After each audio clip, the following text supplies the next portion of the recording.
जय हिंद बच्चों। पिछली वीडियो में हमने पढ़ा पठन का अर्थ, उसके प्रकार। आज हम पढ़ते हैं लेखन। लेखन क्या होता है? जब हम अपने भावों को, विचारों को लिखकर प्रकट करते हैं या दूसरों तक पहुंचाते हैं, उसे लेखन कौशल कहा जाता है। प्राचीन काल में लेखन शब्द जो था, हमारे भावों को, विचारों को, जो हमारी प्राचीन इतिहास रहा है, उन चीज़ों के बारे में हमको जानकारी कहाँ से प्राप्त होती है। अगर उसको लिपिबद्ध ना किया गया होता तो हमें हमारे इतिहास में क्या हुआ, हमारे इस संसार में किन महापुरुषों ने जन्म लिया, किन महापुरुषों ने क्या क्या कार्य किए, इन सब चीज़ों के बारे में हमें किसी चीज़ की जानकारी प्राप्त ना होती। जैसे पठन में था कि हम अपने भावों और विचारों को दूसरों तक पहुंचाने के लिए मौखिक रूप से बात करते हैं तो हमारे भाव विचार अगले तक पहुंच जाते हैं। लेकिन हमारी आने वाली जो पीढ़ी होती है, उस पीढ़ी तक अपने विचारों को पहुंचाने के लिए हमें अपने भावों और विचारों को लिपिबद्ध करना होता है। इसमें जैसे हम देखते हैं लेखन कौशल के उद्देश्य। लेखन कौशल के उद्देश्य में जैसे पहला है आपका विद्यार्थियों को लेखन कला का पूर्ण परिचय देना, जिससे वे अपने भावों, विचारों और अनुभवों को मूर्त रूप प्रदान कर सकें। दूसरा आपका आता है विद्यार्थियों को सुंदर तथा सुडौल एवं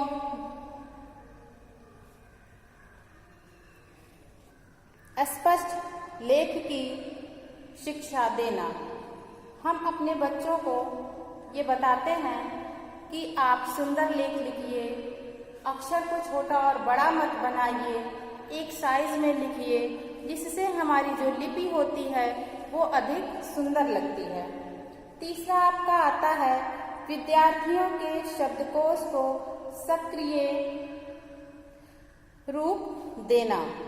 आपका अगला आता है विद्यार्थियों को लिखने का इतना अभ्यास कराना, विद्यार्थियों को लिखने का इतना अभ्यास कराना कि वे अपने यंत्रवत गति तथा धारा प्रवाह से लिख सकें। लिखने का उनको जो लेखन कौशल होता है, उनको उसमें इतना कुशल बना दें कि कोई भी शब्द, कोई भी वाक्य यदि लिखने को दे दिया जाए तो वह अपने एक धारा प्रवाह के साथ उस चीज़ को वर्णित कर सकें।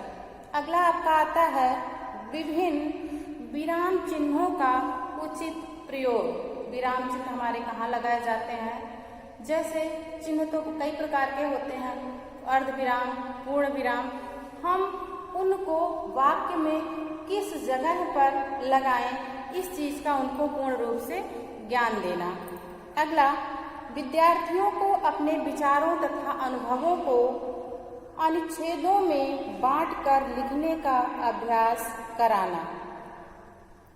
इसमें मैडम मारिया मॉन्टेसरी ने कहा है कि बालक को पढ़ने से पहले लिखना सिखाना आवश्यक होता है। पढ़ने से पहले लिखना सिखाना आवश्यक होता है। अपने मत के पक्ष में उन्होंने तर्क दिए हैं कि पढ़ने की क्रिया अपेक्षाकृत कठिन है। जो पढ़ने की क्रिया होती है, मारिया मॉन्टेसरी जी ने बताया है कि ये अत्यंत कठिन होती है। लिखने में केवल शारीरिक कौशल को ही आवश्यकता है। लिखने के लिए सिर्फ हमारे शारीरिक कौशल की आवश्यकता है, लेकिन पढ़ने के लिए हमारे दिमाग की आवश्यकता होती है। तो जैसे हमारे शिक्षकों को ये शिक्षा देनी चाहिए कि जब बच्चा स्कूल में प्रवेश करता है तो उस टाइम पे हम क्या करते हैं कि बच्चे को तुरंत पढ़ने के बजाय उसको लिखना प्रारंभ करवा देते हैं। तो इस कौशल का विकास हमें पढ़ने के बाद करवाना चाहिए। जैसे हम घरों में देखते हैं कि हमारे जो छोटे बच्चे होते हैं तो वो जब पेन को पकड़ते हैं तो कहीं भी दीवार में, कहीं भी चेयर में, जो भी चीज़ें उनको मिलती हैं उसमें रेखाएं खींचने लगते हैं। तो अगर उस टाइम पे उनको सुविधानुसार हम एक छोटा सा ही कुछ दे दें लिखने के लिए, जिसमें वो अपने भावों को व्यक्त कर सके। कहने का मतलब ये होता है कि बच्चे सोचते हैं कि हमारे बड़े, जो हमारे पापा हैं, मम्मी हैं, बड़े भाई बहन हैं, वो लिख रहे हैं तो वो पेन को पकड़ते हैं और पकड़ने की क्रिया उनकी होती है जैसे हम पेन को इस तरह से पकड़ते हैं। लेकिन बच्चे जो छोटे होते हैं वो पेन को ऐसे पकड़ते हैं और ऐसे ऐसे करके दीवार में कुछ रेखाएं खींचने लगते हैं। तो इस चीज़ को बच्चों को करने देना चाहिए, जिससे उनकी मांसपेशियां जो होती हैं वो सुदृढ़ होती हैं और इसके बाद उनको लेखन कौशल का विकास करवाना चाहिए। सर्वप्रथम पढ़ने में उनको जब अक्षरों का ज्ञान हो जाएगा, तब वो जब आड़ी तिरछी रेखाएं खींचते खींचते उनको ये लगेगा कि हाँ अब हम कुछ लिख सकते हैं, तो वो लिखना प्रारंभ कर देंगे। अगला आपका आता है लेखन कौशल का महत्व। लेखन का महत्व क्या होता है हमारे जीवन में, क्यों हम लिखते हैं, इस चीज़ के बारे में हम आपको थोड़ा सा बताएंगे। कि जैसे इसमें पहला दिया गया है आपको कि विचारों को सुरक्षित रखने के लिए लिखित अभियोग्यता की आवश्यकता होती है। जो हमारे विचार होते हैं उनको हम किस तरह से रख सकते हैं, हमारे पास इसका कोई और माध्यम नहीं है, तो हम उसको लिपिबद्ध करते हैं जिससे हमारे विचारों को आगे आने वाली पीढ़ी में हस्तांतरण किया जा सके। अगला आपका आता है आधुनिक शिक्षा की प्रमुख विशेषता परीक्षा है। इसके बिना शिक्षा प्रणाली की कल्पना भी नहीं की जा सकती है। जो हमारी आधुनिक शिक्षा प्रणाली है, इसमें क्या होता है, इसमें हम शिक्षा प्रणाली को, जो हम शिक्षा बच्चों को देते हैं, उसका एक माध्यम है परीक्षा लेना। परीक्षा के माध्यम से ही हम जान पाते हैं कि बच्चा कितना लिखना जानता है और किस तरह से वो अपने विचारों को लिपिबद्ध कर रहा है। अगला है लिखित भाषा ही साहित्य के भंडार में वृद्धि करती है। यदि लिपि ना होती तो साहित्य भी ना होता। जैसे अभी आपको बताया गया कि अगर हमारी लिपि ना होती तो हम अपने बीते हुए कल के बारे में कोई चीज ना जान पाते। अगला सभी सरकारी कार्यालयों में लिखित भाषा का प्रयोग किया जाता है।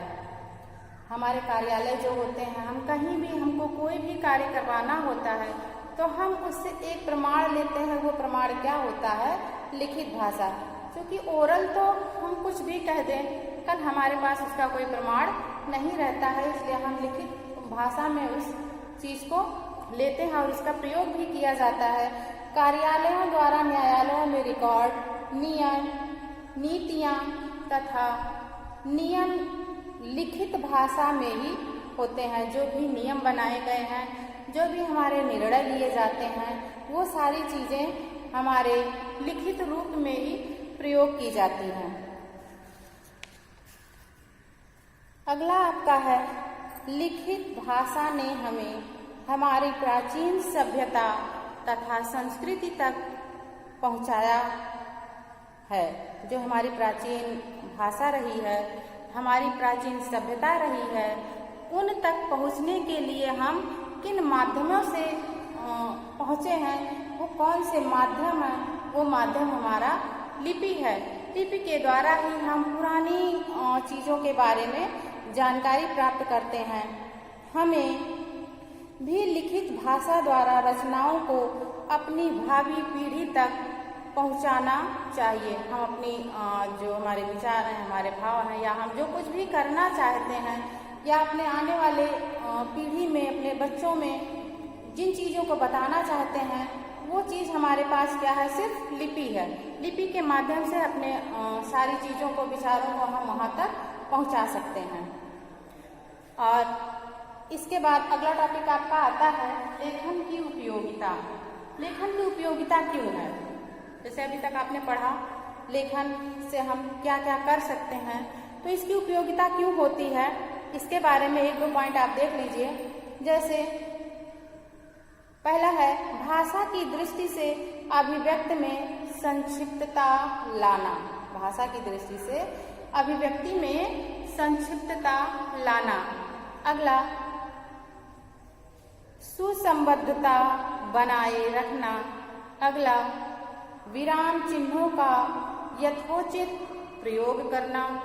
यथोचित का मतलब जिस जगह पर जिस चीज का प्रयोग, जिस विराम का प्रयोग करना हो, चाहे वो पूर्ण विराम हो, अर्ध विराम हो या कॉमा हो, क्वेश्चन मार्क हो, कहाँ पर लगाना है, इन चीजों का यथोचित प्रयोग करें। अगला, कल्पना के आधार पर कहानी, संवाद या कविताएं लिखना। जैसे हमारे कवि लोग होते हैं, वो अपने भावों को कैसे प्रकट करते हैं? लेखन के माध्यम से लिखते हैं। कुछ कविताएं लिखते हैं, कुछ कहानियां लिखते हैं, कुछ संगीत लिखते हैं। वो उन चीजों को लिख करके हम तक पहुंचाते हैं। अगला है, सुलेख में गतिपूर्वक शुद्ध वर्तनी तथा उचित विराम चिन्हों का प्रयोग करते हुए लिखना। सुलेख में गतिपूर्वक शुद्ध वर्तनी। शुद्ध वर्तनी लिखने का मतलब सिर्फ ये नहीं है कि हम कहीं भी और कुछ भी लिखते रहें। लिखने का मतलब होता है, लेखन कौशल वही होता है जो शुद्ध हो, सही जगह पर सही चीज का प्रयोग किया जा रहा हो, उसे हम लेखन कौशल के अंतर्गत रखते हैं। अब आज आपका पठन और लेखन दोनों ये समाप्त हो जाता है। अगले वीडियो में हम वर्णमाला पढ़ेंगे। धन्यवाद।